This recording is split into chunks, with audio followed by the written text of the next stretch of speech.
پاکستان جو ہے نا، پاکستان وہ اللہ کے رازوں میں سے ایک راز ہے. پاکستان اللہ کی نعمت میں سے ایک نعمت ہے.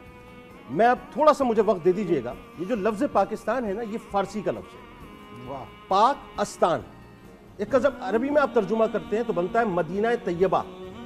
پاک کی معنی پاک، استان کی معنی رہنے کی جگہ، مدینہ کی معنی رہنے کی جگہ، طیبہ کی معنی پاک. اور یہ اتنی خوبصورت اللہ کی طرف سے نعمت ہے جس کو اللہ تعالیٰ نے 3 ناموں کے سائے میں بنایا ہے.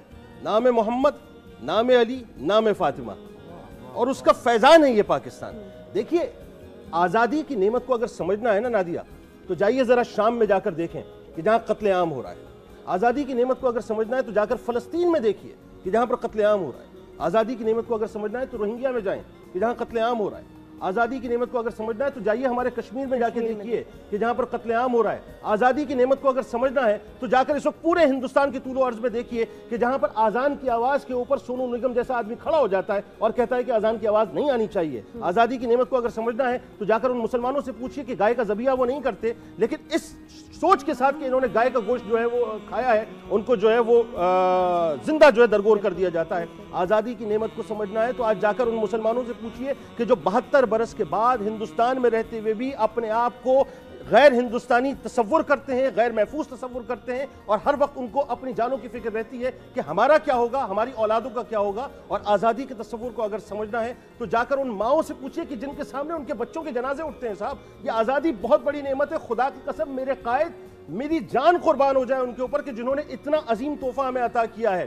آج 72 برسوں کے بعد دیکھیے، آج 72 برسوں کے بعد دنیا کو سمجھ آ گیا کہ 2 قومی نظریہ کیا ہے. مجھے جملہ کہنے دیجئے کہ اس زمانے میں پری پارٹیشن میں ببانگ دہل اس وقت لوگ کہتے تھے کہ یہ کافر اعظم ہے. پھر جماعت علی شاہ رحمۃ اللہ علیہ نے کھڑے ہو کے کہا تھا کہ انہیں کافر اعظم مت کہو، یہ وقت کا ولی ہے، یہ وقت کا ولی ہے، یہ وہ کام کر رہا ہے جو اللہ نے اس کے سپرد کیا ہے. یہ کام مجھے کرنا چاہیے تھا. اور 100 برس سے اوپر ان کی عمر تھی. وہ کہتے تھے کہ ہم اس کے ساتھ کھڑے ہیں. اور انہوں نے کہا تھا کہ میرے 10 لاکھ مرید ہیں، 10 لاکھ مرید ہیں. جو قائد اعظم کے ساتھ نہیں دے گا وہ میرے مریدوں کی صف سے خارج ہو چکا ہے. آج قائد اعظم کے اس فلسفے نے دنیا کو بتا دیا. دیکھیے محبوبہ مفتی کھڑے ہو کے کہتی ہے، آج سوچیے آپ، وہ کہتی ہے 2 قومی نظریہ صحیح تھا. کانگریس کا لیڈر ششی تھرور کھڑے ہو کر کہتا ہے کہ جناح کو تم نے زندہ کر دیا. اسد الدین اویسی وہاں پر کھڑے ہو کے کہتا ہے کہ جناح کا نظریہ زندہ ہو گیا. آج وہ تمام لوگ، ان کی اولادیں وہاں بیٹھ کے کہتی ہیں کہ 2 قومی نظریہ سچ تھا، قائد اعظم حق تھے. اس سے بڑی جیت پاکستان کی اور کیا ہوگی، اور میرے قائد کی کیا ہوگی کہ 72 برسوں کے بعد آج دنیا کہہ رہی ہے کہ قائد اعظم کا نظریہ بالکل صحیح تھا. اور یاد رکھیے، میں ایک جملہ ادا کر رہا ہوں تکلیف کے ساتھ، ہندوستان میں جو آگ لگی ہے نا ندیم بھائی، اب یہ آگ پورے ہندوستان کو راکھ کر دے گی. بالکل ایسے یہ طے ہے، بالکل ایسے کہ کیا وہ ہے نا کہ نہ سمجھو گے تو مٹ جاؤ گے ہندوستان والوں، تمہاری داستان تک نہ ہوگی داستانوں میں. ہوگا یہ کہ یہ آگ ان کو لپیٹ میں لے گی. لیکن جیسے جیسے ہندوستان میں آگ بھڑکے گی نا، ایسے ایسے میرے قائد کا چہرہ لوگوں کے سامنے نمودار ہوگا. ایسے ایسے 2 قومی نظریہ نمودار ہوگا. ایسے ایسے ادھر کے مسلمانوں کو پتہ چلے گا کہ کاش ہم پاکستان کے ساتھ جڑ جائیں، کاش پاکستان کے ساتھ جڑ جائیں.